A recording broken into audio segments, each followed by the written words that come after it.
मैं राम प्रताप सिंह कुशवाहा। हमारे चैनल ज्ञान एंड नॉलेज में आप सबका सादर अभिनंदन है, स्वागत है। आज हिंदी दिवस है, बड़े गर्व की बात है। तो आज चलिए परिचर्चा होगी, एक तरह से समीक्षात्मक परिचर्चा होगी। अवश्य पूरा ब्लॉग जरूर सुनिए। साथियों नमस्कार। आज भारत देश में हिंदी दिवस है, मतलब बहुत ही हम लोगों के लिए गर्व की बात है कि हिंदी दिवस आज हम मना रहे हैं। इसमें भी देखिए, अगर थोड़ा सा मनन करें, चिंतन करें, मंथन करें तो पाएंगे कि हिंदी भी दो पार्ट में बढ़ गई है। एक तो 14 सितंबर को मनाया जाता है हिंदी दिवस, साथ में विश्व हिंदी दिवस 10 जनवरी को मनाया जाता है।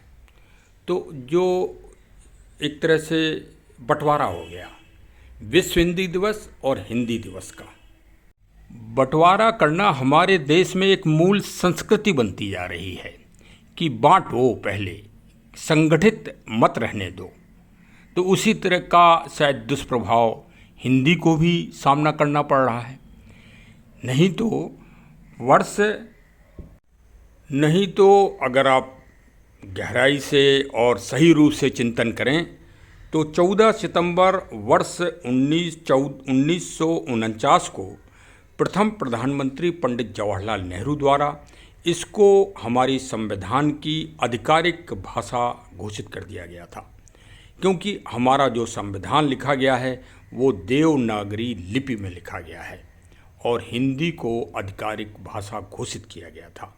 लेकिन कुछ न कुछ तो एक सही बात के लिए हमारे देश में विवाद होना ही है।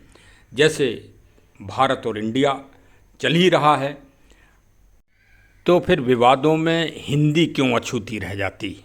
देखिए भाई, सही यथार्थ चिंतन करना बहुत ज़रूरी है प्रत्येक समृद्ध नागरिक को। जो समृद्ध वो है जो कुछ करना चाहता है या कुछ जानकारी रखता है राष्ट्र के विषय में या अन्य विषयों में जागरूकता रखता है, वो समृद्ध है। बकाया तो रोटी दाल पानी के इंतज़ाम में सभी नागरिक लगे ही हुए हैं। तो उनकी सोच से ये कुछ ऊपर की सोच है और इसमें तार्किक विचारधारा के लोग दिमाग लगाते हैं कि कहीं हिंदी एक प्रबल दावेदार न बन जाए देश में और एक सशक्त भाषा न बन जाए। यद्यपि अभी हाल में हुए G20 सम्मेलन में जो विभिन्न देशों के राजनयिक आए, उन्होंने बहुत ही श्रेष्ठतम हिंदी को बोला और वास्तव में वो बहुत ही सारगर्भित है।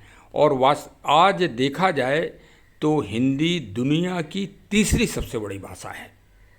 और अगर आप शब्दकोश के हिसाब से भी देखें तो हर भाषा का शब्दकोश है, उस दृष्टिकोण से भी ये दुनिया की अव्वल भाषाओं को टक्कर दे रही है।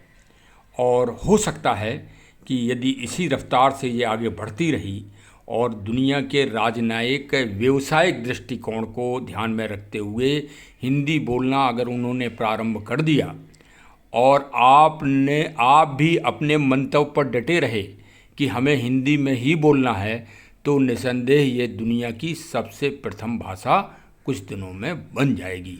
लेकिन उसके लिए आपको अपना थोड़ा सा स्वाभिमान और थोड़ा सा हिंदी के प्रति अपना झुकाव, अपना समर्थन, अपना दृष्टिकोण उच्च रखना होगा।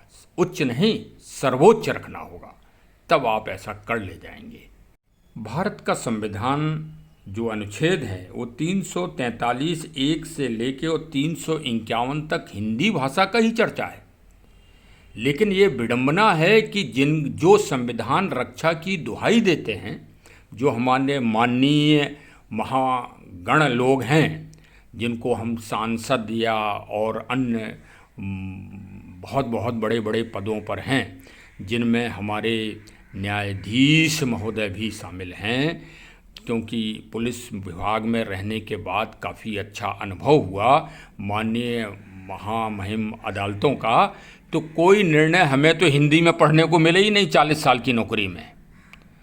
और आगे भी लग रहा है कि हिंदी हर जगह तो अपना स्थान बना सकती है, लेकिन जो वास्तव में हिंदी के के रखवाले हमारे न्यायालय हैं, जिन्हें संविधान की रक्षा करना ही चाहिए, वो शायद अभी तक इस सोच में अपना परिवर्तन नहीं कर पाए हैं। इसी कारण हिंदी की दयनीय स्थिति हो रही है, और जो बड़ी ही विचारशील है, और इसको बड़ा संघर्ष करना पड़ रहा है, क्योंकि जब रखवाले ही अगर उसको समृद्ध नहीं बनाएंगे तो हम ऐसे पिछलग्गुओं से क्या होता है, कुछ नहीं होता है, चिल्लाते रहेंगे बस ऐसे यूट्यूब पे।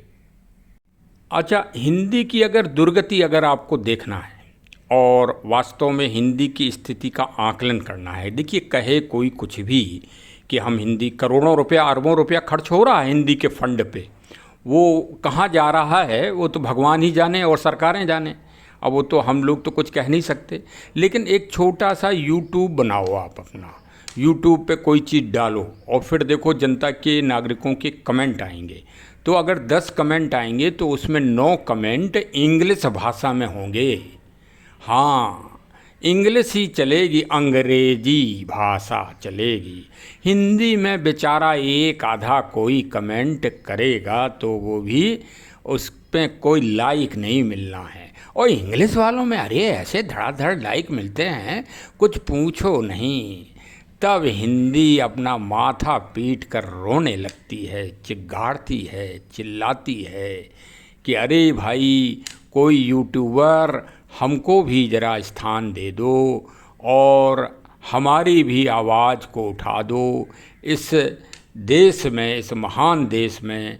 क्योंकि संस्कृत के बाद जब ईरान, अफ़गानिस्तान, इराक, पाकिस्तान, अखंड भारत, बांग्लादेश आदि सबके लोग इस भारत भूमि में मिले, चाहे वो आक्रमणकारी के रूप में मिले हों या वैसे अपने आ गए हों देशाटन करने, तब जिस भाषा का जन्म हुआ वो भाषा है हिंदी। क्योंकि जो ये आक्रमणकारी या जो अन्य पाश्चात्य देशों से लोग आए थे वो खड़ी भाषा बोलते थे, उस खड़ी भाषा का विभ्रंश रूप है और संस्कृति का मिक्सअप है, संस्कृत का मिक्सअप है हिंदी भाषा। और देखा जाए कि जितने देशों के ये नाम हमने लिए हैं इनमें सब लोग हिंदी समझते हैं और अधिक से अधिक लोग हिंदी बोलते हैं। जो स्थानीय भाषा नहीं बोल पाते वो हिंदी में बात को समझते हैं। आप चले जाइए अफ़गानिस्तान में जाके देख लीजिए, हिंदी खूब फर्राटे से बोलते हैं। आप ईरान चले जाइए, इराक चले जाइए, हिंदी को वो समझते हैं। आप कहीं थाईलैंड चले जाइए, कंबोडिया चले जाइए, हिंदी, बर्मा चले जाइए, सब लोग हिंदी समझते हैं। ये तो हिंदी को जानबूझ के संकीर्ण बनाया जा रहा है, जानबूझ के उसको ऊपर नहीं उठाया जा रहा है, क्योंकि फिर बुद्धिजीवी में और सामान्य व्यक्ति में अंतर खत्म हो जाएगा। ये अंतर भारत में बहुत ज़रूरी है। इस अंतर को बनाए रखने के लिए ही तभी तो दिखता है कि ये आदमी वीवीआईपी है। वीआईपी कैसे आदमी की पहचान होगी? वो इंग्लिश की भाषा के उच्चारण से होती है। यद्यपि ऐसा नहीं है, माननीय पूर्व प्रधानमंत्री श्री अटल बिहारी वाजपेयी महोदय साहब द्वारा सर्वप्रथम हिंदी का उच्चारण संयुक्त राष्ट्र संघ के सबसे बड़े पटल पर किया गया और तब से कुछ गणमान्य लोग हिंदी में अवश्य ही अपना संबोधन करते हैं। वास्तव में इस देश के लिए और हम सब नागरिकों के लिए गर्व की बात है। वर्तमान समय के प्रधानमंत्री जी और कई राज्यों के मुख्यमंत्री साहिबान भी हिंदी में प्रयोग करते हैं, हिंदी का प्रयोग करते हैं और हिंदी का उच्चारण करते हैं। वास्तव में समस्त देश के लोगों और गणमान्य लोगों को हिंदी में ही इस तरह का उच्चारण, कमेंट, टिप्पणी आदि करना चाहिए, जिससे एक हिंदी प्रबलता के साथ पूरे विश्व में व्याप्त हो और आपका सीना गर्व से ऊंचा हो। और मैं आपको अपने वीडियो के माध्यम से आगाह भी करना चाह रहा हूँ कि यदि आप जागरूक नहीं रहे और हिंदी को आपने नहीं सहेजा और अपना नहीं अपनाया तो दुनिया आज हिंदी अपना रही है और हिंदी के पीछे भाग रही है। पूरा जर्मन में प्राइमरी सेक्शन में संस्कृत और हिंदी पढ़ाई जा रही है। इसी तरह से अन्य राष्ट्रों में पढ़ाई जा रही है तथा 2 महाशक्तियों के नागरिकों के मैं क्लिप अभी आपको डाल रहा हूं जो G20 के दौरान लिए गए हैं विभिन्न हमारे पत्रकार साहिबानों के द्वारा, और वो मैं अभी अपने ब्लॉग में डालता हूं। आप देखिए कि कितनी शुद्ध और स्पष्ट हिंदी का प्रयोग हो रहा है विदेशी महानुभावों, विदेशी विदुषी महिलाओं के द्वारा। महिला शक्ति को आप देखिए कि कितनी हिंदी से उनको अगाध प्रेम और श्रद्धा है कि उन्होंने हिंदी को सीख लिया है और पूरे विश्व पटल पर वो बोल रही हैं हिंदी को। उभरती हुई अर्थव्यवस्था के हैसियत से अपना आवाज़ उठा रहे हैं और हम समझते हैं कि इस मंच पर पूरी दुनिया के दृष्टिकोण शामिल होना चाहिए। इतने बड़े पैमाने पर हो रहा है कि हम बहुत सारे क्षेत्र में कोऑपरेट करते हैं, जिनमें से क्रिटिकल इमर्जिंग टेक्नोलॉजीज़ है, एआई है, शिक्षा है, स्टूडेंट मोबिलिटी है, और इंडिया के यूथ, उनकी आबादी, उनकी एम्बिशन देखकर अमेरिका इंडिया के साथ काम करने के लिए तैयार है। तेरे संगयाड़े के रातां लंबे कते तेरे संगयाड़े। कमाल है। गाना आप सबसे ज्यादा सुनते हैं? आजकल तो रातां लंबिया मुझे पसंद है। इससे पहले कुछ फिल्म के थीम सॉन्ग मुझे बहुत पसंद है क्योंकि चाइना में बहुत ज़्यादा बॉलीवुड फिल्म भी लोकप्रिय है, जैसे सीक्रेट सुपरस्टार, दंगल, बजरंगी भाईजान, बैटमैन, बहुत ज़्यादा माय नेम इज खान वगैरह। बहुत ज़्यादा भारतीय फिल्म तो चाइना के सिनेमा में भी चलती थी और बॉक्स ऑफिस भी बहुत अच्छा है, तो भारत की तुलना में भी और अच्छी है ये बॉक्स ऑफिस। इसलिए तो इन फिल्मों में ये बॉलीवुड म्यूजिक तो मैं अक्सर सुनती हूँ। राता लंबिया सिर्फ सुनती हैं या गा भी लेती हैं? गा सकती हूँ। तेरी मेरी कल ना होगी मशहूर, करना कभी तू मुझे नजरों से तू, कित्थे चली है तू, कित्थे चली है तू, कित्थे चली है।